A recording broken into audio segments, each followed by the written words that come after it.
नमस्कार मित्रों, यह गायत्री मंत्र सीरीज का 8वां वीडियो है।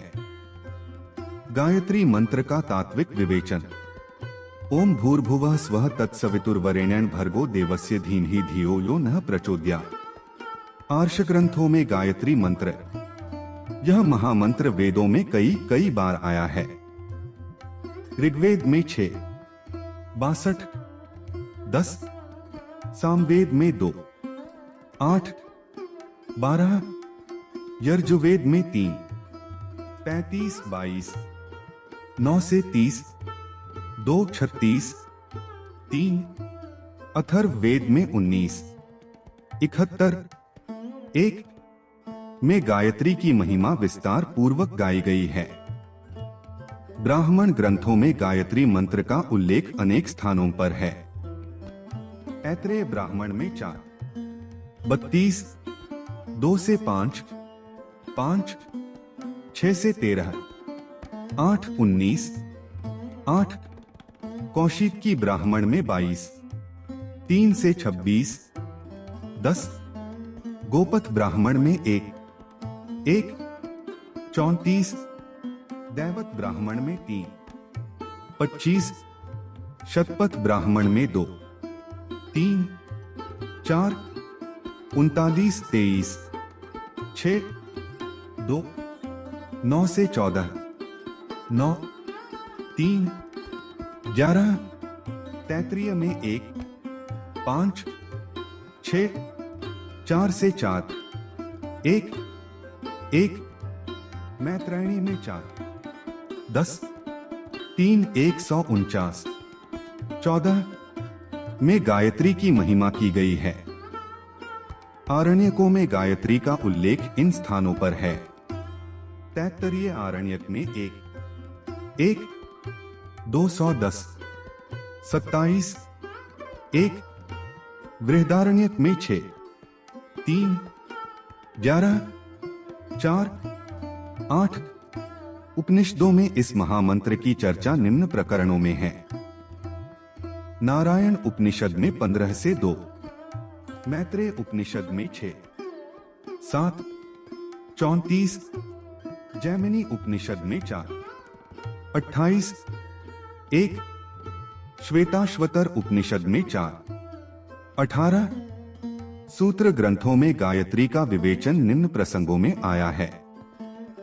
आश्वालायन श्रोत सूत्र में 7, 6 से 8, 1, 18 शांखायन श्रौत सूत्र में 2, 10, 2 से 12, 7 से 5, 5, 2 से 10, 6, 10 से 9, 16 आपस्तंभ श्रौत सूत्र में 6, 18, 1 शांखायन गृह्य सूत्र में 2, 5, 12, 7, 19, 6, 4, 8 कौशिकी सूत्र में 91, 6 खग्गा गृह्य सूत्र में 2, 4, 21 आपस्तंभ गृह्य सूत्र में 2, 4, 21 बोधायन में 2, 10, 17,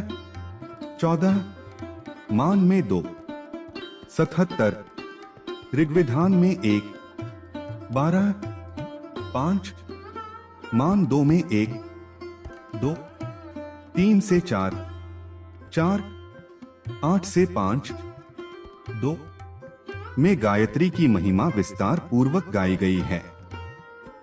गायत्री का शीर्ष भाग ओम भूर्भुवः स्वः। गायत्री वैदिक संस्कृत का एक छंद है जिसमें 8 अक्षरों के 3 चरण कुल 24 अक्षर होते हैं। गायत्री शब्द का अर्थ है प्राण रक्षक। गय कहते हैं प्राण को, त्री कहते हैं त्राण संरक्षण करने वाली को। जिस शक्ति का आश्रय लेने पर प्राण का, प्रतिभा का, जीवन का संरक्षण होता है उसे गायत्री कहा जाता है। और भी कितने अर्थ शास्त्रकारों ने किए हैं। इन सब अर्थों पर विचार करने पर यह कहा जा सकता है कि यह छोटा सा मंत्र भारतीय संस्कृति, धर्म एवं तत्वज्ञान का बीज है। इसी के थोड़े से अक्षरों में सन्निहित प्रेरणाओं की व्याख्या स्वरूप चारों वेद बने। ओम भूर्भुवः स्वः यह गायत्री का शीर्ष कहलाता है। शेष 8 अक्षरों के 3 चरण हैं, जिनके कारण उसे त्रिपदा कहा गया है।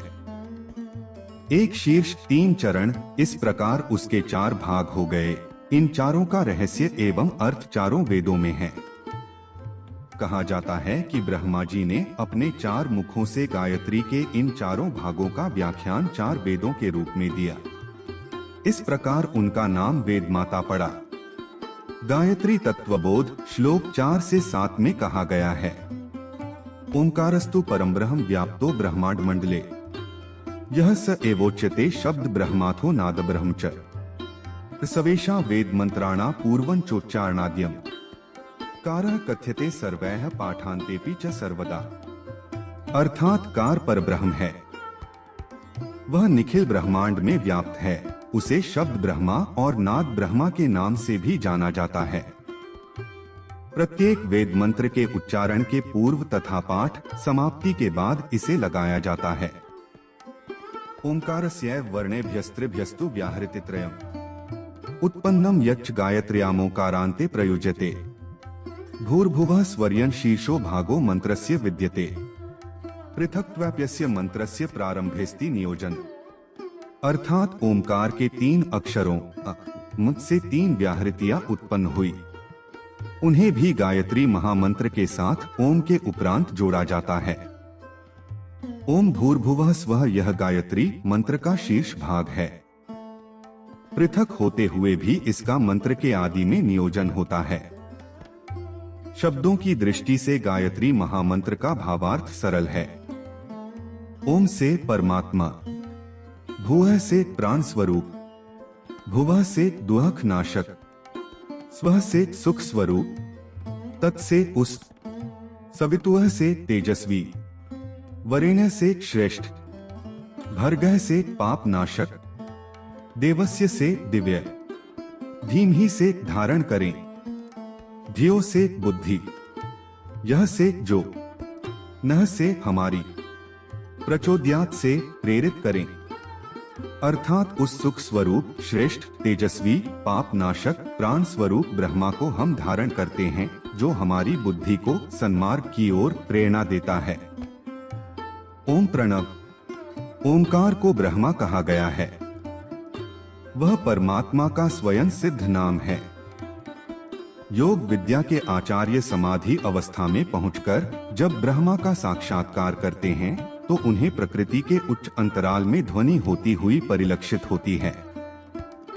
जैसे घड़ियाल पर चोट मार देने से वह बहुत देर तक झंझनाती रहती है, इसी प्रकार बार बार एक ही कंपन उन्हें सुनाई देते हैं। यह नाद ध्वनि से मिलता जुलता होता है। उसे ही ऋषियों ने ईश्वर का स्वयं सिद्ध नाम बताया है और उसे शब्द कहा है। इस शब्द ब्रह्मा से रूप बनता है। इस शब्द के कंपन सीधे चलकर दाहिनी ओर मुड़ जाते हैं। शब्द अपने केंद्र की धुरी पर भी घूमता है। इस प्रकार वह चारों तरफ घूमता रहता है। इस भ्रमण, कंपन, गति और मोड़ के आधार पर स्वस्तिक बनता है। यह स्वस्तिक ओंकार का रूप है। ओंकार को प्रणव भी कहते हैं। यह सब मंत्रों का सेतु है, क्योंकि इसी से समस्त शब्द और मंत्र बनते हैं। प्रणव से व्याहृतियां उत्पन्न हुई और व्याहृतियों में से वेदों का आविर्भाव हुआ। प्रणव की श्रेष्ठता को ध्यान में रखते हुए आचार्यों ने समस्त श्रेष्ठ कर्मों में ओंकार को प्राथमिकता देने का विचार किया है। यह मंत्रों का सेतु है। इस पुल पर चढ़कर मंत्र मार्ग को पार किया जा सकता है। बिना आधार के नाव, पुल आदि अवलंबन के किसी बड़े जलाशय को पार करना जिस प्रकार संभव नहीं, उसी प्रकार मंत्रों की सफलता के लिए बिना प्रणव के सफलता मिलना दुस्तर है। इसलिए आमतौर से सब मंत्रों में और विशेष रूप से गायत्री मंत्र में सर्वप्रथम प्रणव का उच्चारण आवश्यक बताया गया है। शारंती सर्वा चैव यो जुहोति यजति क्रिया, अक्षरमुक्षयं ज्ञेयं ब्रह्मा चैव प्रजापत्यः। अर्थात बिना ओम के समस्त कर्म, यज्ञ, जप आदि निष्फल होते हैं। ओम को अविनाशी प्रजापति ब्रह्मा जानना चाहिए। प्रणव मंत्राणा सेतु है। व्यास प्रणव मंत्रों का पुल है, अर्थात मंत्र पार करने के लिए प्रणव की आवश्यकता अप्रत्याज्य है। यदोंकारम कृत्वा किंचिदारभ्यते तद्वज्रो भवति तस्माद् वज्रभ्यात् भीत ओंकारं पूर्वमारंभेदिति। अर्थात बिना ओंकार का उच्चारण किए सभी कार्य वज्रवत अर्थात निष्फल हो जाते हैं। आथ वज्र भय से डरकर प्रथम ओम का उच्चारण करें। गायत्री मंत्र में सबसे प्रथम ओम को इसलिए नियोजित किया है कि इस शक्ति की धारा को इस पुल पर चढ़कर पार किया जा सके। ओम जिन अर्थों का बोधक है, उन अर्थों की, गुणों की, आदर्शों की स्फुरना साधक की अंत भूमि में होती है। फलस्वरूप आध्यात्मिक साधना का मार्ग सुगम हो जाता है। ओम की शिक्षाएं यदि साधक के मन पर जम जावें, तो उसका कल्याण होने में देर नहीं लगती है। ओम शब्द ब्रह्मा है। गायत्री ब्रह्मा की ही महाशक्ति ब्रह्मा है। नाद, बिंदु और कला की त्रिपुटी प्रणव में सन्निहित है। त्रिपदा गायत्री के 3 चरणों में उस त्रिपुटी का जब सम्मिलन होता है तो अपार आनंद की अनुभूति होती है। दक्षिण मार्गी और वाम मार्गी अपने अपने ढंग से इन आनंदों का आस्वादन करते हैं। 3 व्याहृतियां भूः भुवः स्वः। गायत्री में ओमकार के पश्चात भूः भुवः स्वः यह 3 व्याहृतियां आती हैं। इन तीनों व्याहृतियों का त्रिक अनेकार्थ बोधक हैं। वे अनेकों भावनाओं का, अनेकों दिशाओं का संकेत करती हैं, अनेकों की ओर हमारा ध्यान आकर्षित करती हैं। ब्रह्मा, विष्णु, महेश इन 3 उत्पादक, पोषक, संहारक शक्तियों का नाम भूः भुवः स्वः है। सत, रज, तम इन तीनों गुणों को भी त्रिविध गायत्री कहा गया है। भूः को ब्रह्मा, भुवः को प्रकृति और स्वः को जीव भी कहा जाता है। अग्नि, वायु और सूर्य इन प्रधान देवताओं का प्रतिनिधित्व 3 व्याहृतियां करती हैं। तीनों लोकों का भी इनमें संकेत है। इस प्रकार के अनेकों संकेत व्याहृतियों के त्रिक में भरे हुए हैं। यह 3 व्याहृतियां जिन 3 क्षेत्रों पर प्रकाश डालती हैं, वे तीनों ही अत्यंत विचारणीय एवं ग्रहणीय हैं। ईश्वर, जीव, प्रकृति के गुंथन की गुत्थी को व्याहृतियां ही सुलझाती हैं। भूः लोक, भुवः लोक और स्वः लोक यद्यपि लोक विशेष भी हैं, पर अध्यात्म प्रयोजनों में भूः स्थूल शरीर के लिए, भुवः सूक्ष्म शरीर के लिए और स्वः कारण शरीर के लिए प्रयुक्त होता है। बाह्य जगत और अंतर्जगत के तीनों लोकों में ओंकार अर्थात परमेश्वर सर्वव्याप्त है। व्याहृतियों में इसी तथ्य का प्रतिपादन है। इसमें विशाल विश्व को विराट ब्रह्मा के रूप में देखने की वही मान्यता है जिसे भगवान ने अर्जुन को अपना विराट रूप दिखाते हुए हृदयंगम कराया था। ओम व्याहृतियों का समन्वित शीर्ष भाग इसी अर्थ और इसी प्रकाश को प्रकट करता है। एक ओम की 3 संतान हैं, 1 भूः, 2 भुवः, 3 स्वः। इन व्याहृतियों से त्रिपदा गायत्री का एक एक चरण बना है। उसके एक एक चरण में 3 पद हैं। इस प्रकार यह त्रिगुणित सूक्ष्म परंपराएं चलती हैं। इनके रहस्यों को जानकार तत्वज्ञानी लोग निर्वाण के अधिकारी बनते हैं। ओम भूर्भुवः स्वः इस शीर्ष भाग के पश्चात गायत्री मंत्र प्रारंभ होता है। गायत्री तत्वबोध में स्पष्ट उल्लेख है। अस्यानंतर में श्रुति प्रारब्धो मंत्र उत्तम है। विद्यन्ते यत्र वर्णास्तु चतुर्विंशति संख्य का है, अर्थात इसके उपरांत उत्तम गायत्री मंत्र प्रारंभ होता है। गायत्री के 24 अक्षर हैं। गायत्री महामंत्र में अक्षरों की गणना इस प्रकार की जाती है। तदादिवर्णगानर्धान वर्णान गण्यस्तुता न्य वर्णस्य चद्वो भागौणि यं कर्तु च छान्दसे यादि पूर्णे सूत्रे ध्वनि भेदतया पुनः चतुर्विंशतिरेवंच वर्णा मंत्रे भवन्त्यतः।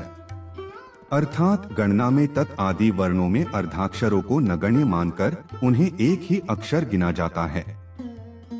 ऐसी स्थिति में ध्वनि भेद के आधार पर छंद प्रयोग में यादि पूर्णे सूत्रानुसार न्यन वर्ण को नि और यं इन 2 भागों में बांट लिया जाता है। इस प्रकार 24 की संख्या पूरी हो जाती है।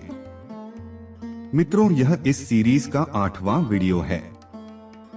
अगर आपको गायत्री मंत्र की यह हमारी पूरी सीरीज देखनी है तो डिस्क्रिप्शन व आई बटन में जाकर देख सकते हैं।